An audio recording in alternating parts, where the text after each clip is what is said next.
Yeah, yeah.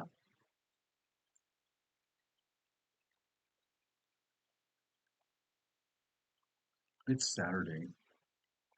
It's in the middle of the afternoon.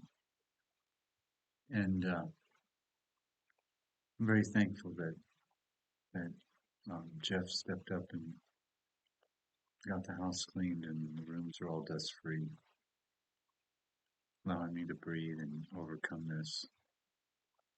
So I have like stage two um, lung cancer. That's what I have.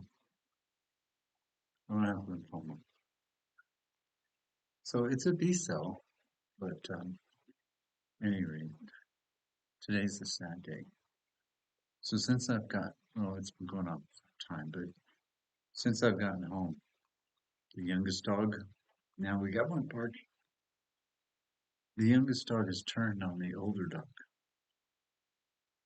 Now it's youngest, meaning 13 years old, older being what, 14, 15. So Jeff had to Jeff had to take him to the pound today because he just turned totally violent, like a wild animal, intent on killing that other dog who's barking. He's sort of dementia, gets lost.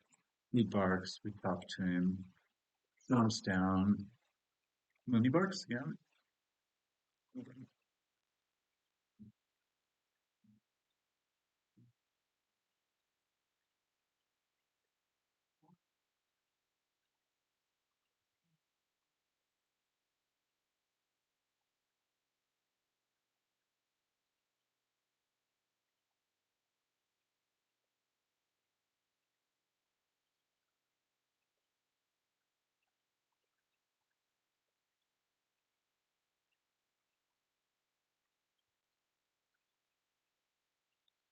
he gets confused, so he barks, and now he'll wander, and then he'll get set up for barking.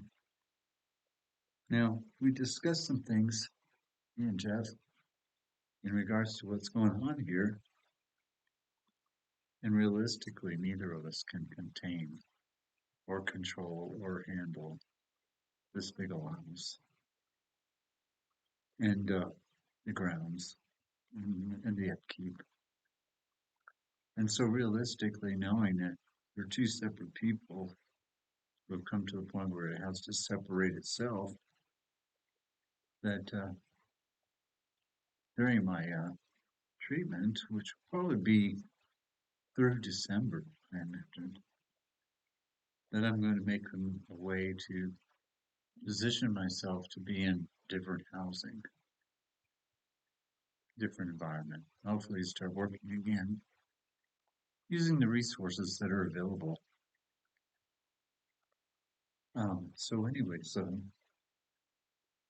So sorry I don't mean to skirt around the conversation of losing our youngest dog, but it got so violent the past few days that we've been locking them from door to door. But he rushed in and this morning it just attacked the old dog and it took all of Jeff's energy to get them separated. So he knows it's time. It's too violent. It's too it's too wild. It's a wild child. So anyways, it's a primitive breed. Very strange. And he was raised by his own parents, by the pack itself, and they've always treated each other as a pack. But it's a natural process when there's a sickling to take out the sick or the old. And so in his heart, he believes he has to kill the other dog. Well, when is it my turn? Are you going to kill me because I'm sick? And he does turn on me. He'll bite me in a minute. He threatened me last night. So Jeff stepped up and he's taking him to. He took him to the park for a nice long walk, just like good times. And he's taking him to the shelter to turn him over to be euthanized because he can't be around any other dogs and or people that get injured. So a weird, How strange. It's like he lost his mind. It's like he went crazy. So, anyways, and it's not like he hadn't done it before, but patterning he's doing now is actually hunting. He's hunting to kill. So, it goes there. So he's Mr. Biden, the dementia dog, Rudy. And Rudy and Kimi, they're the mom and dad of the pups that were created. So, if we have a good 6 months with the two of them together as a couple, yeah, that'll be awesome. Mhm. So I've been trying to step up on my duties, getting back to normal cooking, but I have to wear masks when I'm dealing with fresh fruits and vegetables, and everything has to be cooked down. It can't be eaten raw, um, for risk of pneumonia, because my immune system is compromised. So I did get to talk to the neighbors. That was interesting. So I think with Jeff, what we'll do here is that he needs to just get estimates on all the things that need to be fixed, and then he needs to take out a loan based on his estimates, and get those contractors to fulfill their obligations. And then once it's done, it's done. Then either lease the house, you know, if you want to have it as a holding, because you can get a lot of money for leasing a lot in this house, this big old house. But he's thinking, no, he wants to sell. And I agree. Yeah, it's too much. It's too overwhelming for us to maintain. And even if I get on my feet, I can't go back to measurement of it. Now he has a sense of what it's like for me because for the first couple days, he had all the meals. I had to feed everybody inside. And he said from the moment he woke up in the morning, he was in the kitchen. So, well, that's what my life is like. That's what it's been like for me every day, starting at 8:30, 9 o'clock if I'm lucky. Get started, and then by the time I get the meal down, we eat. It's all dishes, and then after that, it's preparation for the evening, dinners or whatever. And I've always really been good about having something to eat. Always having something to eat. Sorry about the dog. You know, it too shall pass. It's sad times. Yeah, just finally starting to cry. Cry like a baby. Yeah, and me too. I've been crying like a baby for some time. And that's the opening of the self. That's the healing work that we reach into. That's where we find it. Yeah, and he shouldn't feel that God owes him anything for his sacrifices because, like in the case of Dargo, Jeff sacrificed. He spent thousands of dollars putting in double hip replacement in that dog. It was his pride and joy. He loved him because he was the perfect little Shiba Inu. But and repairing the leg and all of that stuff, was very dramatic. So and an investment to have to let it go today, to feel like that it's been taken from you. But it hasn't. We got 13 good years. He was 20 months old when he first busted his hip. He could have been a three-legged dog because of the infection that set in, the loss of the plantar fasciitis and all of that. I documented it back then. It was pretty serious. And look at all these years that have come by. Since we moved here, 2012 is when we moved into this old house, this number 13 house. Now he's circling the room. He doesn't know where to go. He's like Biden. He doesn't know where the podium is. He doesn't. Poor thing. So I know my voice is kind of strange today, and it's kind of jumpy, And but I had a long conversation with the pharmacist yesterday. Not just any old pharmacist.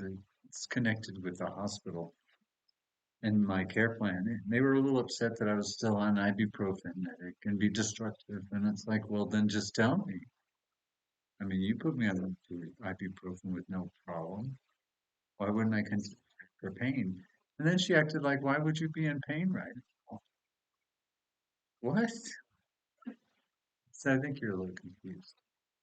And so I just had my entire lymph system removed up here. Look at that. I don't know if you can see that. It looks like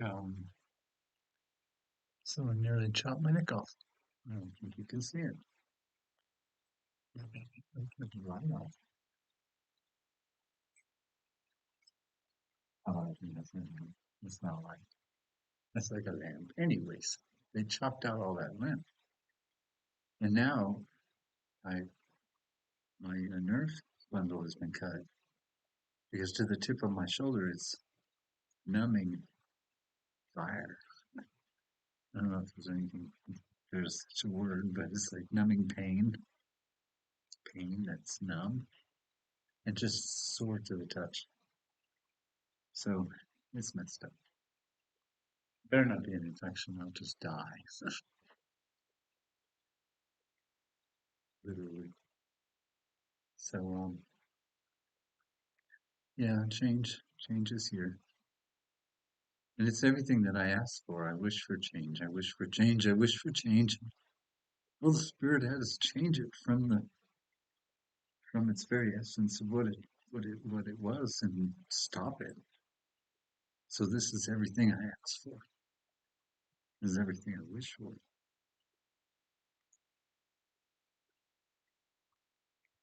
And now to recover,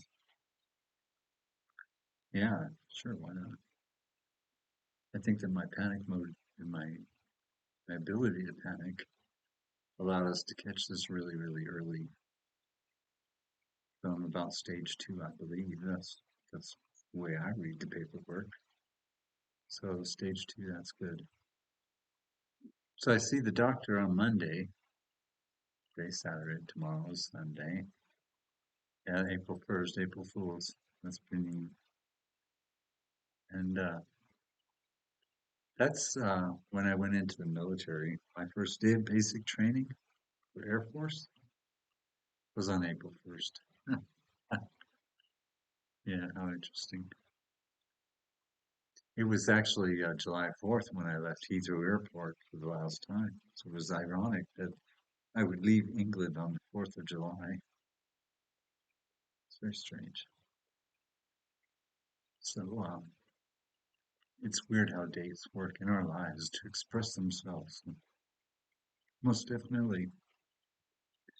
So uh, today's the 30th, isn't it? Yeah. The thing is, has to do with the hand as it does death and freedom. So you can see how, like with us losing Dargo, having to surrender him because of his violent pretense. Um, I mean, vicious, not violence like hate, violence, more like just a wild animal. Unbelievable. Like you would muzzle him for fear of getting bit. I don't know what changed him other than, they say at these end times that animals will act out in their most wild custody. And he certainly did revert. Like, people make pets out of chimpanzees and they say that eventually, around the 30-year marker, the chimpanzee just goes completely feral. You can't trust them. Hear about things. So, yeah, we'll keep Rudy and Kimi together as long as we can over the next year as a couple. And they love each other. And Kimi's having so much fun with the cat. It's not like she's at the end of her rope. And Rudy, even though he's like Mr. Biden wandering around confused all the time, maybe he'll settle down now that he's not being attacked constantly. It's almost like he knew he no matter where he turned, he was going to get attacked. And he's trying to act submissive, and the other dog's just freaking going wild on him.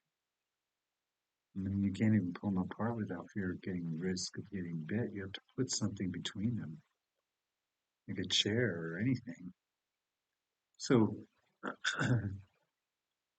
yeah, today the investment of time invested, it was 13 years with Dargo because he was just 20 months when we moved in here.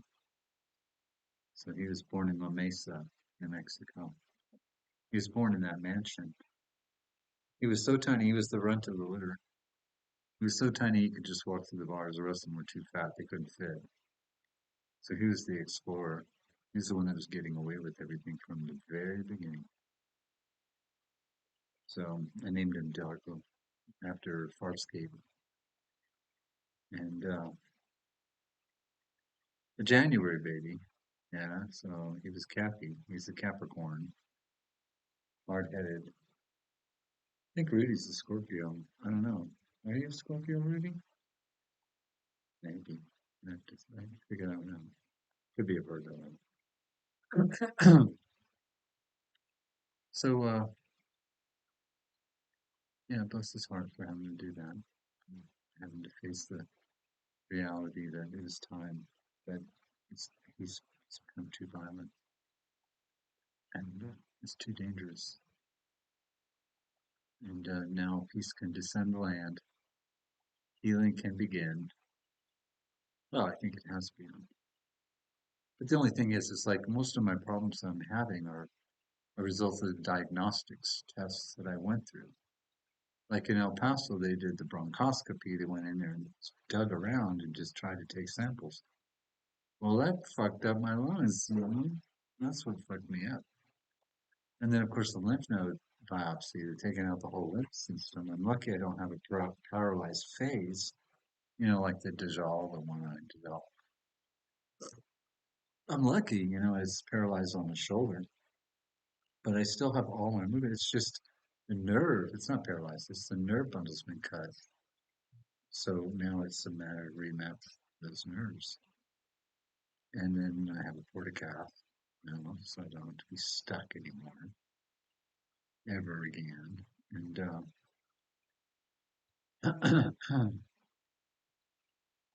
but and then when they did the bone biopsy in my pelvis, oh, that healed there. That healed it. But at first, I mean, you don't even want to lay on it. Must be the tiniest little drill. But they sure gave me a big patch. Even the nurse laughed. Jeez. Covered up your backside for two little dots. Too funny. Rudy. He's gonna ignore it. I can't call him. I have to go and talk to him, touch him to get his senses back, and then he gets awareness of where he's at. This goes on all day. I remember when he used to just howl, and we used to freak out. Why is he howling? It was like he was calling for the dead. So the processes of elderlyhood ain't fun, no matter who, human or otherwise, but especially with the animals, you can't place where they're coming from, Mr. Biden. So yeah, I thought I'd tune in and share. And I'm sitting in the living room, and my room is clean.